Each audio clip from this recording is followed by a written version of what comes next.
que vamos a llevar a cabo. El día de ayer habíamos comenzado a resolver un caso práctico relacionado con las ganancias por acción, por lo que vamos a dar continuidad al mismo.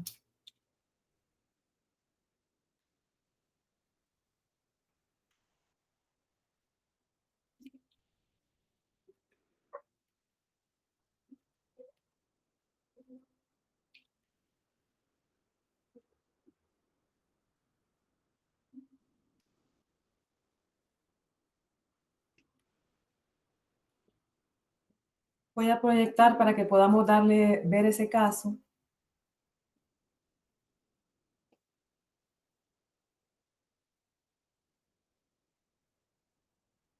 ¿Me confirma si ya podemos ver la plataforma?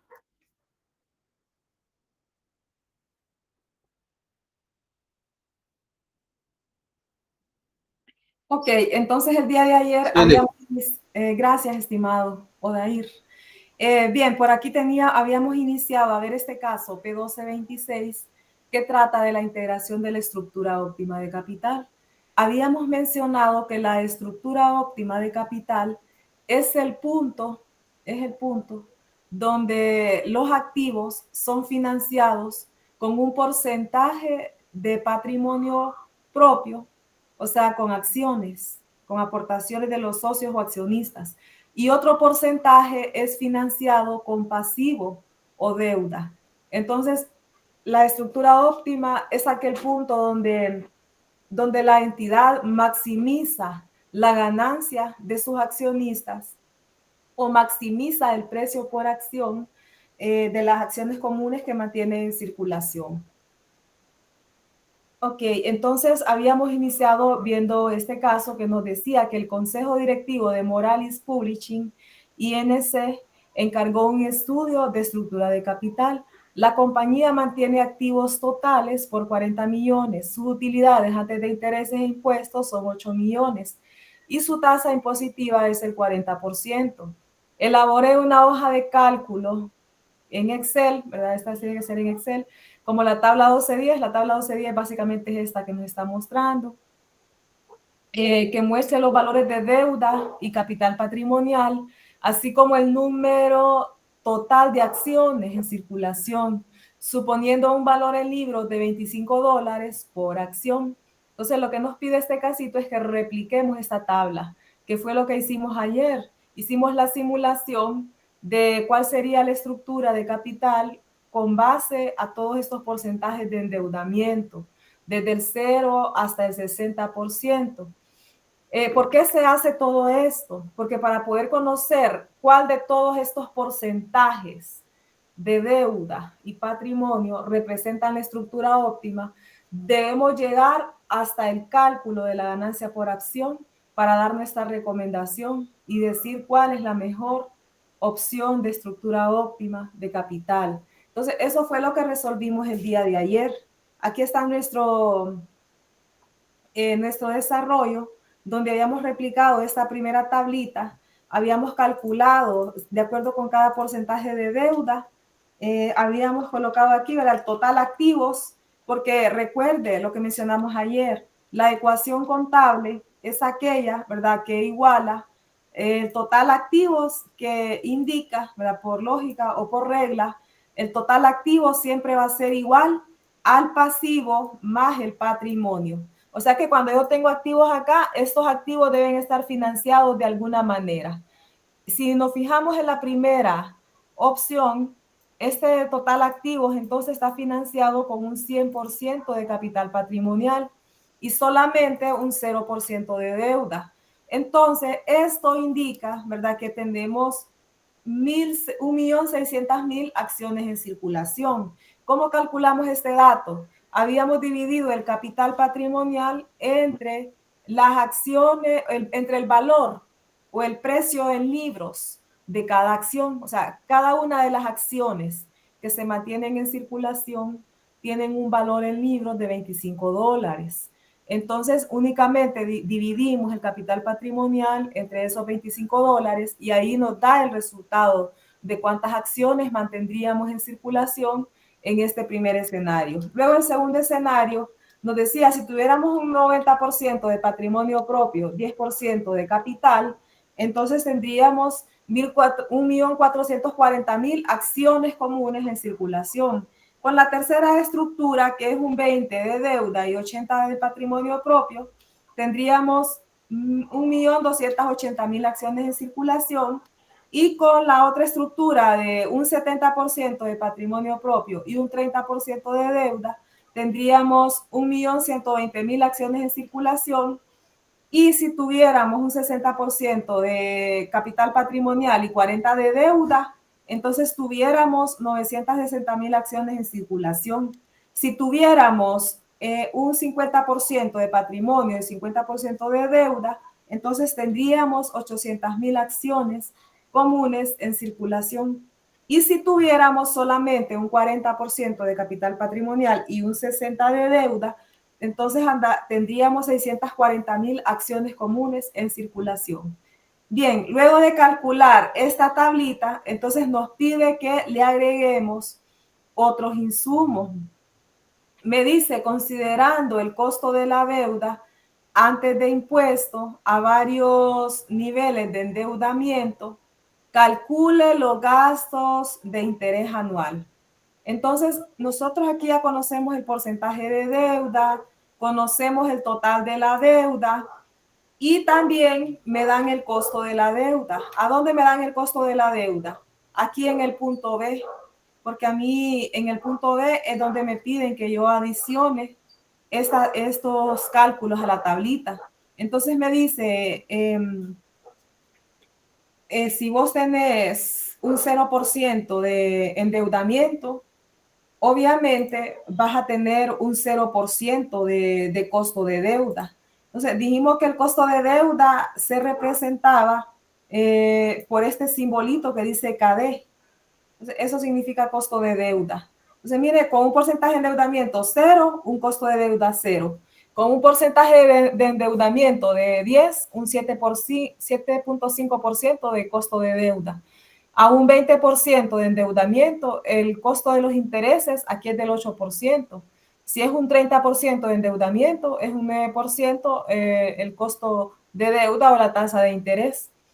Este 40% de deuda ya tendría una tasa de interés del 11% y este 50% de endeudamiento, la tasa de interés o el costo financiero es de 12.5% y a un endeudamiento del 60%, nuestro costo financiero sería de 15.5%. Entonces, eso es lo que a mí me piden que replique en la tablita que estaba calculando. Entonces, ¿qué vamos a hacer para calcular, para integrar esos dos datos? Únicamente lo que hicimos fue bajar la tablita que teníamos acá arriba, solamente la trajimos de aquí, la trajimos toda, la pegamos aquí y únicamente le agregamos las dos columnas que nos piden que le adicionemos en el ejercicio. En el ejercicio ya nos dice, agréguele la columna costo de la deuda, que es esa que le agregamos aquí. Y ahora calcule el gasto por intereses. Entonces, ese gasto por intereses, ¿cómo lo calculamos? Multiplicamos la deuda o el pasivo por la tasa de interés. En el primer caso, como es 0% el costo de la deuda, entonces el gasto por intereses es 0. En el segundo caso, tenemos una deuda de 4 millones de dólares, lo multiplica por la tasa de 7.5 y nos da un costo financiero o gastos por interés de $300.000. En el tercer escenario, multiplicamos los 8 millones de deuda por la tasa del 8% y nos da 640.000 el costo financiero. Aquí, en este otro escenario, la deuda son 12 millones de dólares, lo multiplica por el 9%, que es la tasa, y nos da 1.080.000 en los intereses. Luego tenemos acá, en este antepenúltimo escenario, en la deuda son 16 millones de dólares, los multiplica por el 11%, que es la tasa, y le da unos intereses de 1.760.000 dólares. En el penúltimo escenario, multiplicamos la deuda, que son 20 millones de dólares, por el 12.5%, que es el costo de la deuda, y nos da 2.500.000 la tasa de interés. Y aquí pues tenemos 24 millones de dólares y aquí la tasa ya es un 15.5% y mis intereses se incrementan a 3.720.000. ¿Por qué podría haber incrementado la tasa y el monto de los intereses? Porque entre más alto es el índice de endeudamiento o el porcentaje de endeudamiento, eso podría representar un mayor plazo para los préstamos. Y acordémonos que cuando un préstamo tiene un plazo más alto, la tasa de interés incrementa. Entonces, entre más alto es el plazo para pago, mayor va a ser la tasa de rendimiento. Por lo tanto, esos intereses o el costo financiero se incrementa. Entonces, a menor tiempo, menor tasa de interés y menor costo financiero. Voy a ver si consigo esa pieza, amor, porque aquí hay impresora, po, y no, o sea, están dañadas, pero... Ah, yo pensé que me iba a decir algo alguien. Ok, no. Bien, entonces así calculamos, mire, y por esa razón es que se nos ven así, ¿verdad? Aumentados estos montos o estos costos financieros. Bien, una vez que ya calculamos entonces los costos financieros, procederemos a verificar qué nos piden en el punto C. Entonces, aquí en el punto C ya me pide que considere una utilidad antes de intereses e impuestos de 8 millones de dólares y una tasa de impuesto sobre la renta de un 40%. Y la información desarrollada en el inciso A y B y que calcule entonces las ganancias por acción más probables de la compañía para cada uno de los niveles de endeudamiento que ya calculé. Marque el nivel de endeudamiento que incrementa al máximo la ganancia por acción. Entonces, eso es lo que vamos a calcular en este momento. ¿Alguien me levantó la manito? Sí, licenciada, buenas noches. Yo le quería preguntar, ¿qué significa una tasa impositiva? Tasa impositiva es la tasa de impuesto.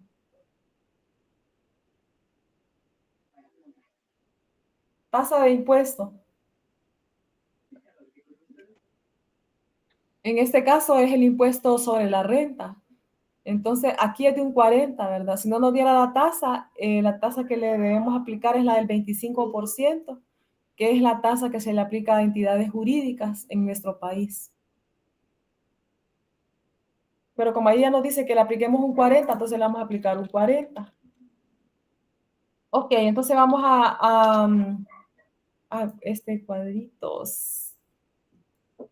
Lo vamos a dejar aquí, ¿verdad? Para hacer referencia a que estamos ya haciendo este cuadrito. O podemos traer también el inciso C.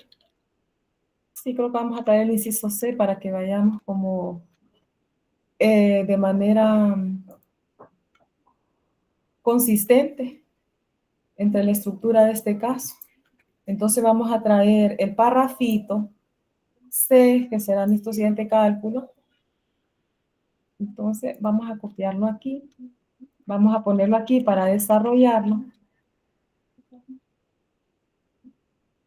Y vamos a traer la tablita para que observemos qué líneas o qué columnas adicionales nos están solicitando que le adicionemos. Entonces, por eso nos vamos a llevar esta tabla para incorporarlas todas de manera adecuada y completa. Entonces, vamos a ponerla aquí. Entonces, ¿qué vamos a hacer? Como ya tenemos esta tablita, entonces esta misma tablita la vamos a traer abajo. Solamente vamos a ir insertando las columnas adicionales que me están pidiendo. ¿Y qué columnas adicionales son las que me piden? Si nos fijamos, me pide que después del porcentaje de deuda, yo le aplique, o antes, ¿verdad? Justamente antes de los gastos por intereses o de los gastos de intereses, me pide que le inserte la utilidad antes de intereses e impuestos. Luego me pide que le agregue las utilidades antes de intereses e impuestos, o sea, se las tengo que calcular. Luego me pide que le aplique el impuesto. Luego me pide que calcule la utilidad neta y luego que calcule las ganancias por acción. El número de acciones no lo vamos a colocar hasta acá porque ya tenemos el número de acciones ya calculado aquí en esta columna H. Entonces vamos a traer la tablita. Vamos a traer la tablita. Creo que la vamos a traer hasta aquí, hasta donde me dice costo de deuda. Yo creo que tengo que traerlo todo. Sí, tengo que traerlo, pero es que me va a tocar insertar una columna. No, vamos a traerlo hasta aquí.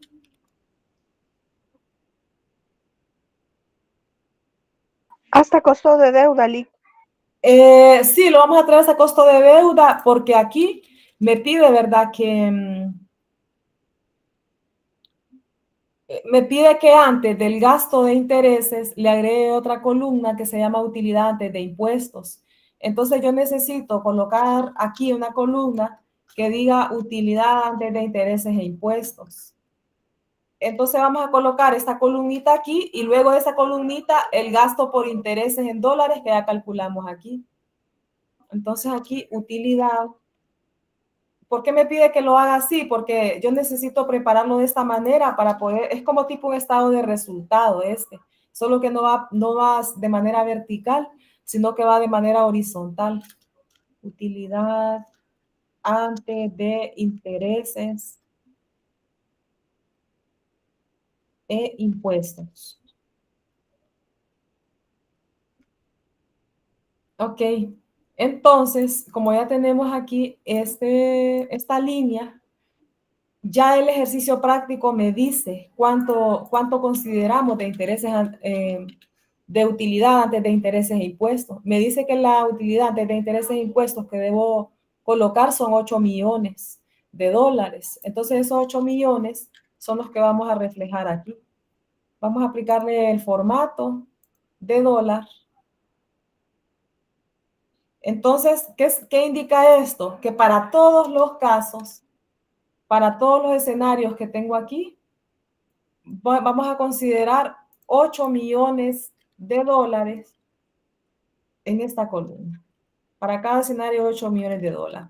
Entonces, mira, una vez que ya tenemos este dato, entonces sí podemos traer el costo de la deuda. ¿Por qué? Porque así me pide la tablita que lo inserte. ¿Mira? Y así va en el estado de resultado, ¿verdad? Después de la utilidad antes de intereses e impuestos, se debe detallar los gastos por intereses. Es posible que no me los copie todos. Sí, me los copió, pero no me los va a copiar. Si no me los copia, va a tocar calcularlo, ¿verdad? Nuevamente aquí en esa tablita. Ya sabemos todos cómo lo calculamos. puede pegar ya con el en pegado, lo pone con valores y ahí se pega. Pero es que lo queremos con fórmula, no con valores. Con fórmula. Sí, hay Ajá. que hacerlo entonces. Sí, entonces, si lo deja pegar la fórmula, entonces mi cosa mejor, ¿verdad? Porque así ya lo tenemos. Pero si no lo deja pegar con fórmula, entonces ni modo, ¿verdad? Nos va a tocar volver a calcular nuevamente la deuda por la tasa de interés para dejarlo aquí plasmado. Entonces, mire, deuda por tasa de interés, deuda por tasa de interés, deuda por tasa de interés, deuda por tasa de interés. Ay, no me dejo aquí. Ay, no sé qué pasa.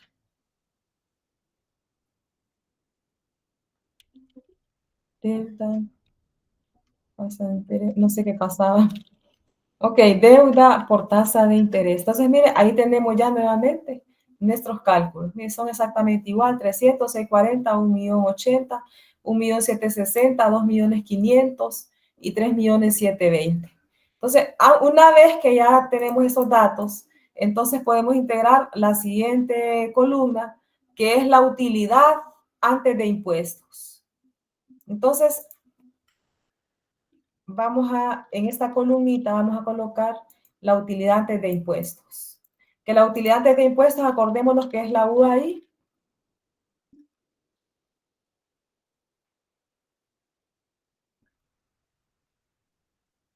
Ok, ¿cuánto sería entonces la utilidad antes de impuestos? Ya sabemos que hay que restarle a la utilidad antes de intereses e impuestos, hay que restarle los intereses.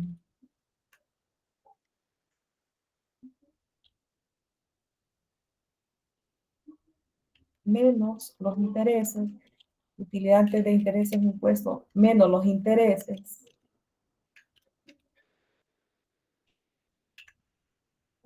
Entonces, mire, ahí ya nos dio la utilidad antes de intereses e impuestos. Ahora me pide que aplique entonces el impuesto. Me pide que aplique el impuesto sobre la renta. Entonces, aquí voy a colocar una columnita que diga tasa impositiva.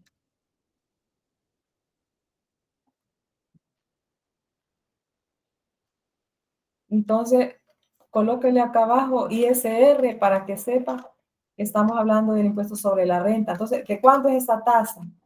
Ya me dicen que es un 40. Entonces, ese 40 es el que vamos a colocar aquí para calcular nuestro impuesto sobre la renta. Entonces, ¿a qué se le aplica el impuesto sobre la renta? A la utilidad antes de impuesto. Entonces, mire, esto es lo que vamos a calcular aquí. ISR, conocido como impuesto sobre la renta.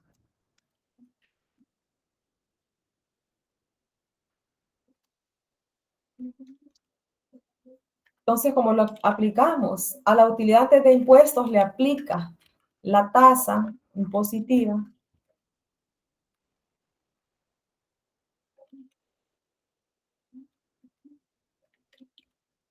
¿Vamos bien con este cálculo?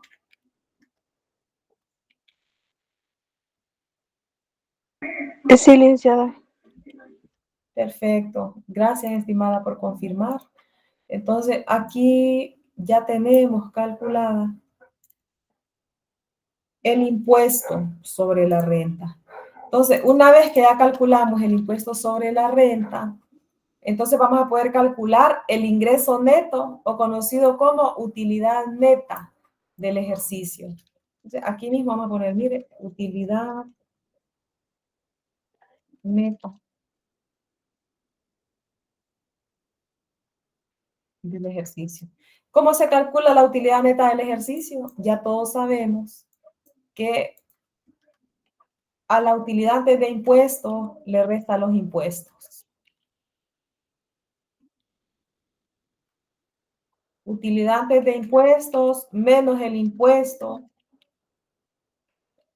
Utilidad de impuestos menos el impuesto sobre la renta. Y así en cada escenario. Entonces, ahí tenemos la utilidad neta del ejercicio. Entonces, una vez que calculamos la utilidad neta del ejercicio, ahora me pide que determine la ganancia por acción. Ok, para calcular la ganancia por acción necesitamos colocar el número de acciones comunes en circulación. Ese número de acciones comunes en circulación ya lo calculamos también.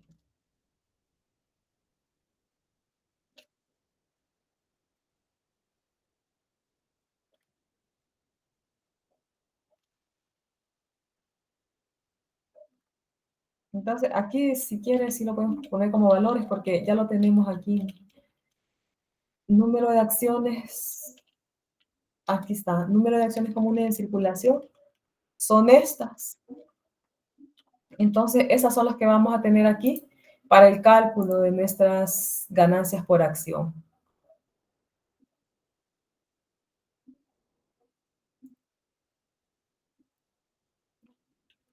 Ok, entonces, ¿qué sigue calcular ahora? ¿La GPA o ganancia por acción?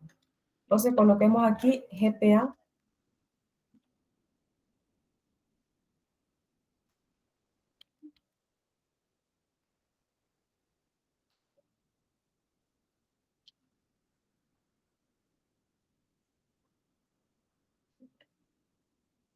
Ah, se nos olvidó revisar si hay dividendos preferentes. Antes de calcular las ganancias por acción, necesitamos verificar si hay dividendos preferentes. Porque si hay dividendos preferentes, primero hay que restarle aquí a la utilidad neta del ejercicio el pago a accionistas preferentes, ¿verdad? Y luego determinar la UDAC o utilidad disponible para accionistas comunes y restar ese dato, dividir, perdón, ese dato entre el número de acciones en circulación. Entonces vamos a confirmar esa parte en el ejercicio práctico. Solo nos dice que tenemos, calcule las ganancias más probables para la compañía. Vámonos al primer punto, a ver si nos daban dividendos preferentes.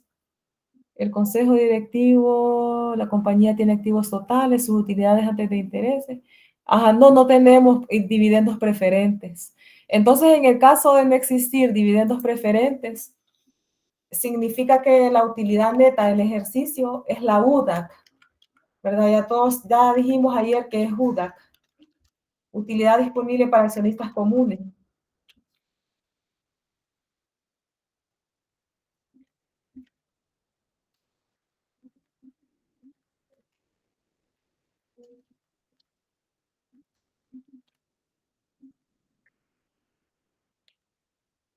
Bien, entonces ya podemos calcular nuestra ganancia por acción. ¿Cómo se calcula? Dividimos la utilidad neta del ejercicio entre el número de acciones en circulación. Y este valor se lee en dólares. O sea, en el primer escenario, cuando tenemos un 0% de deuda y 100% de capital patrimonial, la ganancia por acción son $3. En el segundo escenario, dividimos la utilidad disponible para accionistas entre el número de acciones comunes en circulación y aquí ya me da 3.21.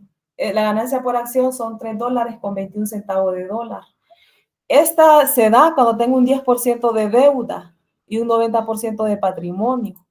Ahora, en este tercer escenario, vamos a dividir entonces la UDAC entre el número de acciones comunes en circulación y aquí ya me la aumenta a 3.45 la GPA.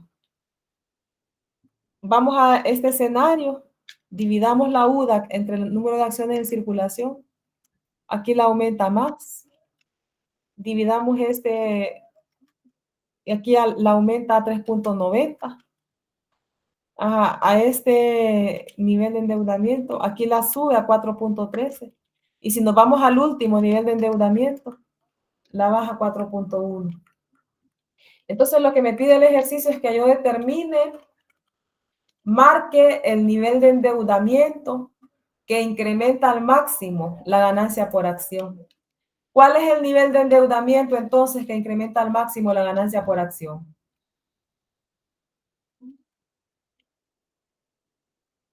¿Cuál es? Miremos bien la GPA que hemos calculado aquí. Es el penúltimo, ¿verdad, Master? Ajá, este penúltimo, ¿verdad? Gracias, Neris. Entonces, mire, aquí no, ¿por qué se maximiza? Porque aquí es donde la ganancia por acción es más alta. Entonces, me dice que lo señale.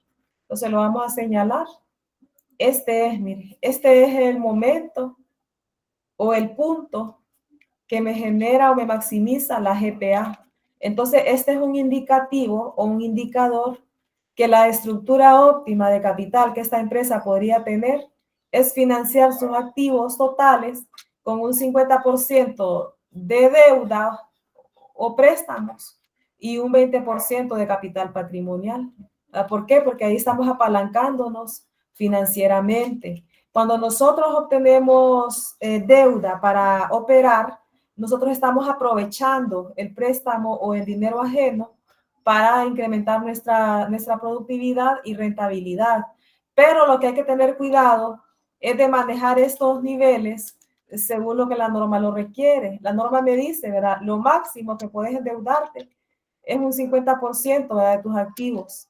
Al menos un 50% debería estar financiado con patrimonio propio y lo máximo, el límite, el parámetro es un 50% con endeudamiento. Y si podés menos, ¿verdad? Entonces, menos endeudamiento y más capital patrimonial. Pero eso también va a depender, ¿verdad?, de qué espero yo o qué esperan los accionistas. En este caso, los accionistas lo que esperan es recibir una mayor ganancia por acción, o lo que esperamos es tener una GPA más atractiva en el mercado para atraer la inversión o a los inversionistas, pero entonces eso es lo que andamos buscando. Pero si vamos a quedarnos en esta estructura óptima de capital, es porque tenemos que saber gestionar esos pasivos, pagar en tiempo y forma, porque ya sabemos, ¿verdad?, que si incumplimos, entonces ahí es donde se nos viene pues el problema, porque hay que pagar intereses sobre intereses, caemos en mora, caemos en la central de riesgos como empresa, y eso es un riesgo reputacional o de crédito para la empresa. ¿Qué otra cosa? Si no tenemos los fondos para poder hacer el pago, ¿verdad? Eso nos lleva a un riesgo también de incumplimiento y que vayamos cayendo en incumplimiento, incrementando la deuda y dando lugar a que los acreedores se adueñen de la empresa. Entonces, mire, por ejemplo, acá, entonces nuestra estructura óptima que podríamos recomendar es esa, ¿verdad? Un 50 y 50, porque es donde se nos incrementa la GPA.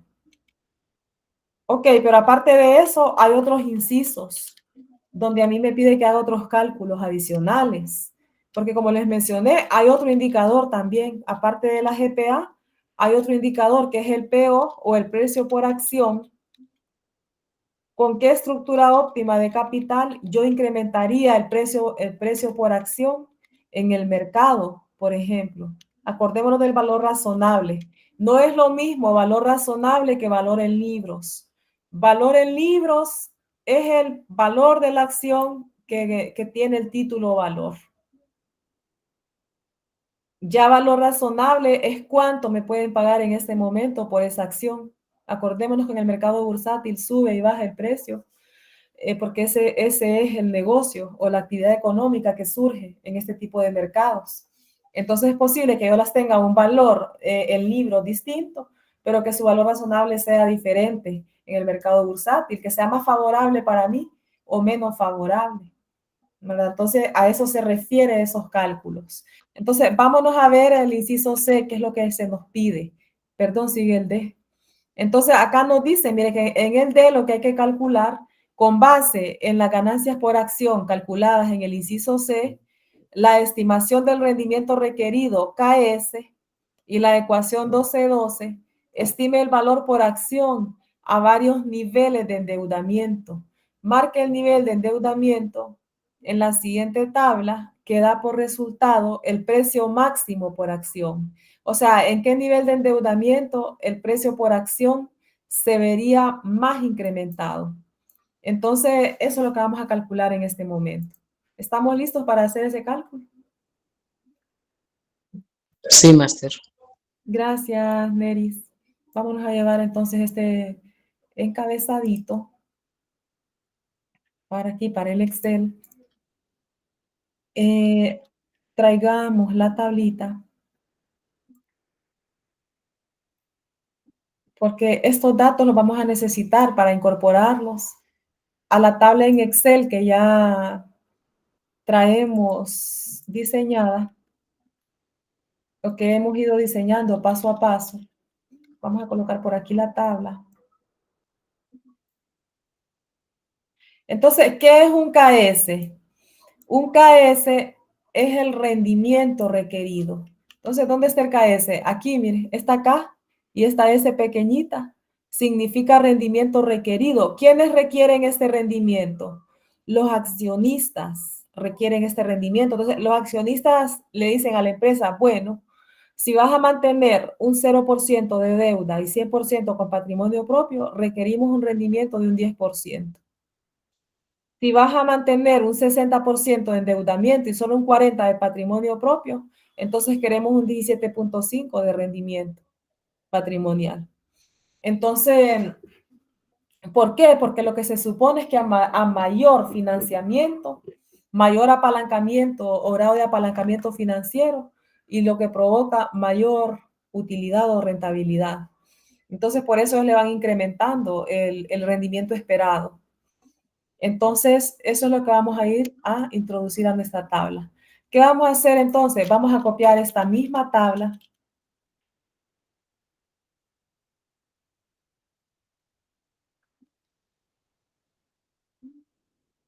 Vamos a ponerla aquí. Vamos a traerle el título de tabla de estructura óptima porque no se la trajimos. Del B, y aquí en el último se lo vamos a colocar. Aquí. Ok.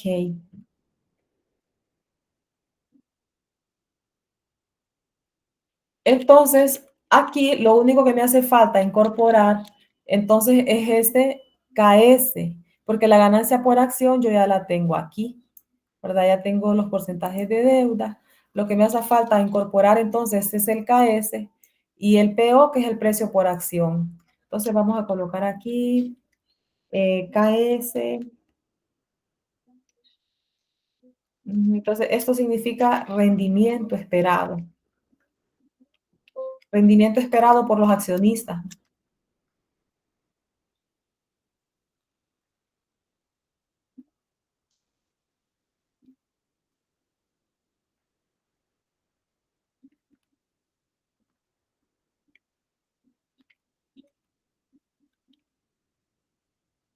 Entonces aquí ya me da esos montos. Entonces me dice que a un 0% de deuda, el rendimiento esperado es de un 10%. A un 10% de deuda, el rendimiento esperado por los accionistas es de un 10.3%.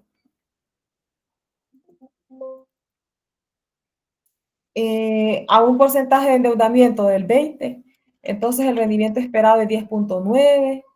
Si tengo un 30% de endeudamiento, el rendimiento es de 11.4%. Y de 12.6 si tengo un 40% de endeudamiento, y de 14.8 si tengo un 50% de endeudamiento, y de 17.5 si tengo un 60% de endeudamiento. Entonces, cuando me habla de la que utilice la ecuación 1210, se está refiriendo a una ecuación para calcular el PO. Entonces, esa ecuación 1212, perdón. Entonces, esa ecuación me da la forma de cómo calcular este PO que tengo aquí. Entonces, ¿cómo se calcula ese PO o ese precio por acción?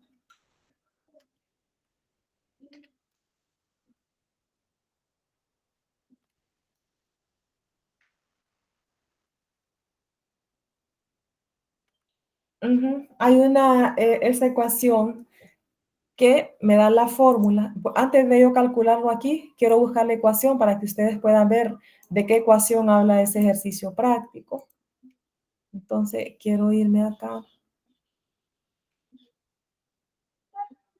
Quiero irme a... Ay, disculpen, hay una huya porque creo que está jugando el Olimpia. Ok, vámonos. Creo que está jugando el Olimpia y creo que va ganando. Ok, entonces, por aquí tenía yo esa teoría de decisiones de capital. Por aquí tengo esa ecuación 1212 de la que les estoy hablando.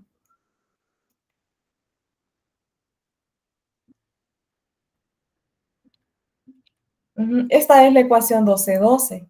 Mire, la ecuación 1212 nos dice que el PO se calcula dividiendo la GPA entre el KS. Entonces, estos son los únicos tres datos que nosotros necesitamos para calcular ese PO. ¿Sí nos queda claro? Sí, máster. Ok, entonces, como aquí, ¿verdad? Ya tenemos la ganancia por acción y el KS, entonces la fórmula me dice, ¿verdad? Lo único que vas a hacer es dividir la GPA entre el KS. Entonces, así se calcula, mire, y esto se mide en dólares. Entonces, aquí me dice que en el primer escenario, el precio por acción sería $30. Entonces, en el segundo escenario, dividimos la ganancia por acción entre rendimiento esperado y me dice que son $31.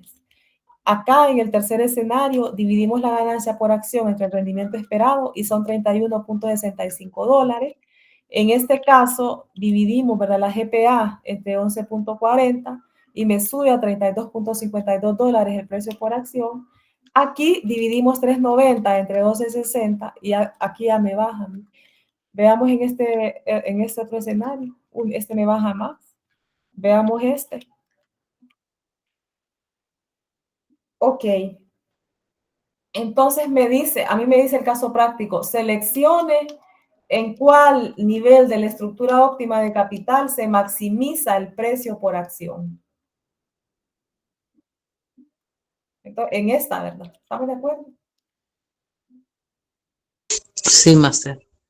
Entonces, aquí seleccionamos y si observamos, podemos apreciar que se incrementa al máximo el precio por acción en el mercado cuando la estructura de capital está conformada con un 70% con patrimonio propio y solo un 30% con deuda.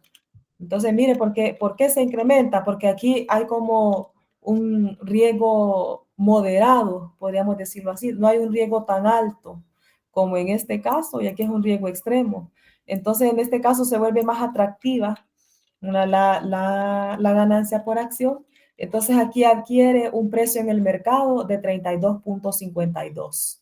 Si nosotros podemos observar todos los precios por acción que obtuvimos, superan el valor en libros. El valor en libros anda en 25 en todos los niveles, en $25. Y en cada nivel puede incrementarse un poquito más, o sea que podemos vender esas acciones sobre la par, con un precio sobre la par, o sea que con prima, o sea de manera favorable, ¿verdad? Pero donde se incrementa o donde se maximiza el beneficio es en esta estructura.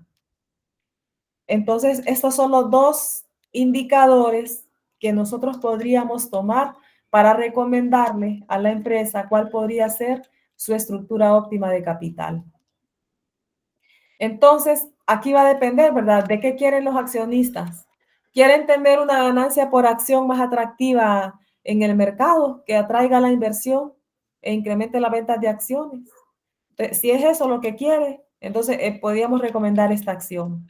Pero si lo que quiere es incrementar la ganancia por acción de los accionistas comunes que ya tenemos en circulación, entonces es esta la recomendable.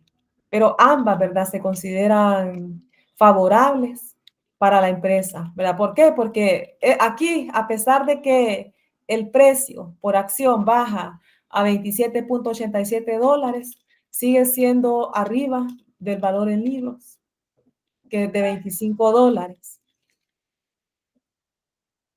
Entonces, vamos a ver qué nos pide el último inciso para concluir con el caso. ¿Tenemos alguna duda hasta este momento o nos queda claro cómo se hicieron todos estos cálculos?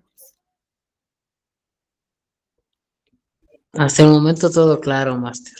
Ok, muy bien. Voy a copiarles esta. Como les dije que les iba a poner otro caso adicional, ¿verdad? Este también lo van a hacer ustedes y lo van a entregar. Pero les voy a buscar otro caso, ¿verdad? Y voy a ver si les puedo colocar esta plantilla también para que la tengan ustedes. Porque este les dije que solo era como para mostrarles, ¿verdad? Todos los cálculos relacionados con ganancia por acción, pero lo tienen que hacer siempre, pero les voy a poner un caso adicional para que practiquen más. ¿Sí estamos de acuerdo? Sí, licenciada. Sí, máster. Muy bien. Entonces, vámonos al punto E, a ver qué nos pide. ¿Dónde está el punto E? Aquí. Entonces, ¿qué me pide el punto E? Me dice, redacte una recomendación para el Consejo Directivo de Moralis Publishing, donde especifique el grado de endeudamiento que llevará a la empresa a cumplir su meta de maximizar la riqueza de los accionistas. Use los resultados de los incisos A a la D para justificar su recomendación. Entonces, ¿qué le vamos a recomendar? Si quiere incrementar la riqueza de sus accionistas.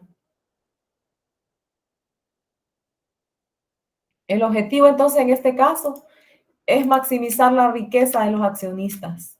Si es eso lo que busca, entonces ¿cuál estructura óptima de capital vamos a recomendar?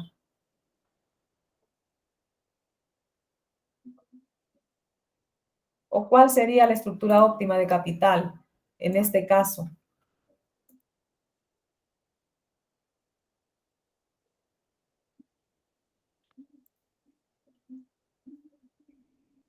sería este, ¿verdad? 50 y 50. Si están de ambos, sí, esta sería porque incrementa más la ganancia por acción. Y eso es lo que ellos quieren, incrementar su riqueza. Entonces, obviamente, al tener 4.13 ganancia por acción, ellos van a ganar más rendimiento, ¿no? Entonces, vaya, por ejemplo, ¿cuántas acciones comunes en circulación hay aquí? Hay 800,000. Supongamos que de estas 800,000, Neris tiene 100,000. Entonces, multiplicamos los 100,000 que tiene Neris por 4.3. Entonces, Neris va a ganar 412,500. Pero si multiplicamos esas 100,000 acciones que tiene Neris por 3.71, que es donde se maximiza el precio, Neris solo va a ganar $370,000. Y lo que Neris quiere es incrementar su riqueza, por lo tanto, la estructura óptima es la que me paga un 4.13 de utilidad o de ganancia, dividendo. ¿Sí? ¿Estamos de acuerdo? Sí, Sí, máster. Bien, entonces esa va a ser nuestra recomendación aquí. Ay, no sé qué le pasa a esto. Ah, creo que este formato no. Ay, le puse de formato, ya no me deja redactar. Ok, vamos a ver si aquí me permite redactar.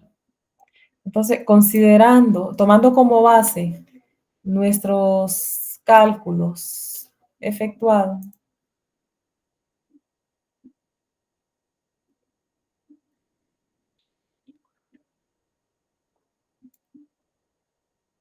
esa sería nuestra recomendación, tomando como base los cálculos efectuados y los resultados obtenidos,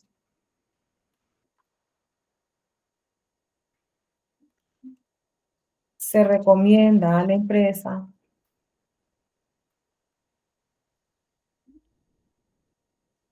mantener una estructura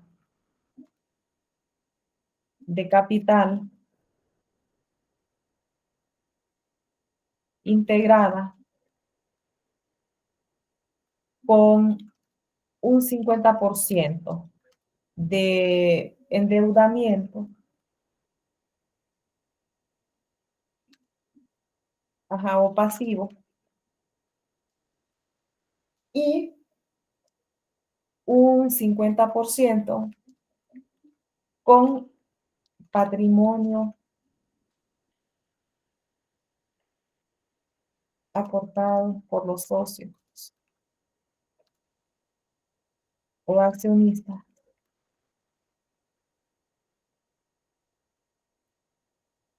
debido a que en este punto es donde se incrementa la GPA. Creo que es a $4.13.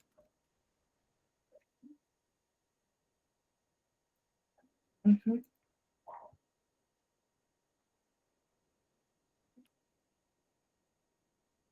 ¿Sí? ¿Estamos de acuerdo con esa recomendación? Sí, máster. Bien, entonces ahí quedaría entonces el caso práctico, ahí finiquitaría. No se le olvide que al final del caso siempre le debe colocar su nombre.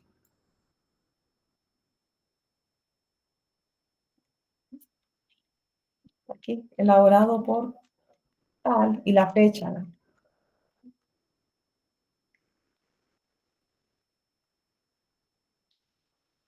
Entonces, les voy a subir este casito para que lo tengan de ejemplo, pero cada quien va a hacer su propia plantilla, va a replicar el caso para que practique. Lo va a entregar como parte de todo el compendio de casos que están ahí, ¿verdad? Porque cuesta 8%, más el caso adicional que le voy a integrar en esa entrega. ¿Están de acuerdo? Sí, máster. gracias, Liz.